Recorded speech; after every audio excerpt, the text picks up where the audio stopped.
ఎవరికి నచ్చదు చెప్పండి? బాందిని బాందిని బాందిని ఏ ఏజ్ గ్రూప్ కన్నా పర్ఫెక్ట్ ఉంటుంది. లుక్ చూడండి, ఇంతే అనుకుంటారేం, బోలెడ్ కలెక్షన్ ఉంది బాందినిలో. 1 by 1 చూపిస్తా. ఫస్ట్ అయితే నేను ఈ శారీ తీసుకున్నాను అండి. మీకు కూడా ఈ కలర్ కాంబినేషన్ కావాలంటే వెంటనే స్క్రీన్ షాట్ తీసి వాట్సాప్ ఆర్ డిఎం చేసేయండి. ఇదైతే 1400. రిమైనింగ్ కలెక్షన్ చూసేద్దామా? బ్యూటిఫుల్ కలర్స్ ఉంది, ఒక్కొక్కటిగా చూసేయండి. మీ ముందే ఉంది. రిచ్ పళ్ళు అండ్ వర్క్ వస్తుంది అండ్ కాంట్రాస్ట్ బ్లౌజ్ వస్తుందండి. కంచి బార్డర్ అండి, మీరు చూసారంటే దూపియానా సిల్క్. ఇదిగోండి.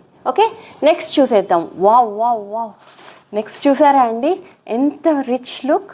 ఒరిజినల్ హ్యాండ్ బాందిని అండి. రిచ్ పళ్ళు, contrast blouse. Okay, next colour combination. Wow, దీని మీద కూడా వర్క్ ఉందండోయ్, హ్యాండ్ వర్క్, ఎంబ్రాయిడరీ. బాందినీలో ఎక్కడైనా వర్క్ చూసారా? కాంట్రాస్ట్ పళ్ళు, కాంట్రాస్ట్ బ్లౌజ్. ఓకే, నెక్స్ట్ ఇది కూడా సూపర్ కాంబినేషన్ అండి. చూడండి, రిచ్ పళ్ళు వస్తుంది, ఒరిజినల్ బాందిని, కంచి బార్డర్ వస్తుంది అండ్ ఆపోజిట్ బ్లౌజ్ వస్తుంది. వావ్, ఇదైతే ఎక్సలెంట్ అండి. మామిడి పండు కలర్కి మంచి రెడ్ కలరు. ఇది పళ్ళు, రిచ్ పళ్ళు, దీనికి కూడా ఆపోజిట్ బ్లౌజ్ ఇచ్చేసాడు. Last but not the least, very super colour, గ్రీన్కి రాణి పింక్ అండ్ వర్క్ చూడండి, వర్క్ హైలైట్ అండి, హైలైట్. జాలీ వర్క్ ఇచ్చాడు, రిచ్ పళ్ళు, బ్లౌజ్ ఆపోజిట్. ఇంకెందుకు ఆలస్యం, నచ్చిన కలర్ స్క్రీన్ షాట్ తీసి వాట్సాప్ ఆర్ డిఎం చేసేయండి. Thank you, bye.